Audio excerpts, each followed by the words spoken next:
And welcome back once again. It is EMS Week. Chris Staton as well as Brad Morgan join us today to discuss the EMA services offered by American Heritage Ambulance. Welcome.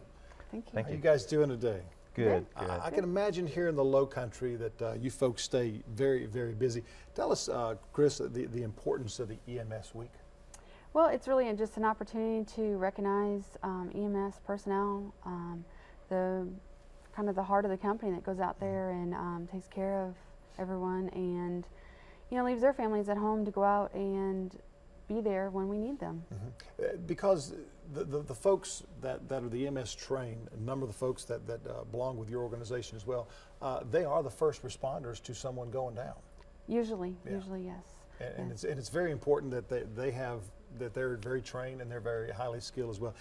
Tell us, Brad, the difference between your company and just someone calling your company, and the difference between calling 911. What is that? Well, primarily we are a non-emergent ambulance company, a private company, that we do inter-facility transports. If somebody's discharged from a hospital, we take them home. They have to go home on a stretcher. We transport them home, or we take them between hospitals. If maybe one facility can't provide the services they need, we can take them to another one. And we also provide additional mutual aid services for the 911s to alleviate them from being overwhelmed and tied up.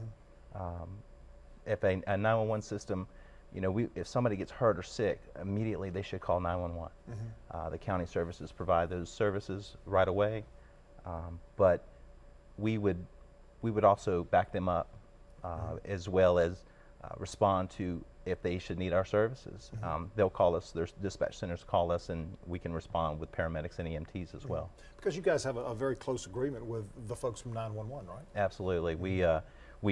We respond, we work, we train. A lot of our employees work for other agencies, and they come work part-time with us, or they've worked other places and they've come back to the private services. We're not just a non-emergent transport company that we take somebody's grandmother to a nursing home or to a dialysis center.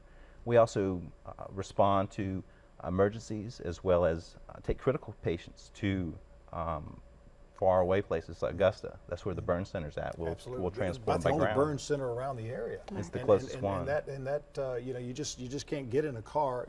You have to be under certain type of care. And I believe the regular ambulance service through the state and the county doesn't offer that. You have to hire an ambulance service, and that's where you guys come into play. Right. Yeah. We work with the hospitals, and they call us to transport these patients. They might be on a vent or multiple drips of medications, and it requires a little bit more than just an emergent response. It requires a higher level of training, where somebody needs to take somebody to another hospital of a higher level of care. And with our retirement folks, I mean, we're seeing a huge influx. I like to call them halfbacks. It's the people that come from like Ohio and Northeast, move to Florida, and then move halfway back. So they move and they settle right here. And we have so many folks that are retiring right here in the Tri-County area. And sometimes when they do have to go to the hospital, then they need to go to another facility possibly with that. And that's when they give you folks a call.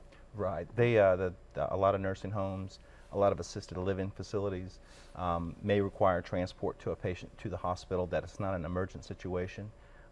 If the patient gets hurt or sick, and it's been something that's ongoing for a while, the doctor may elect to have us notified to be able to take the patient to a hospital. That's in a direct admission, so it frees up the county services from being overwhelmed and busy by just taking patients and overwhelming the emergency department. We direct for the direct admissions to the floors. And I think that's one of the main points that the folks need that are watching today, that there is that huge alternative that's there with you folks. Correct. That when you need to go to a different facility from one facility, maybe even its home, and you're still in an ambulatory way, it's to give you folks a call. Definitely. And there's a lot of people that come to the area on vacation and have an emergency or an injury, and they need to return home, and the family may not be able to take them in a car. That's where we come in. We can take them back to the state that they traveled from. Very good. Chris, Brad, thank you so much for joining us today. Appreciate it very much. More coming up after the break, so stay with us. This segment was sponsored by American Heritage Ambulance.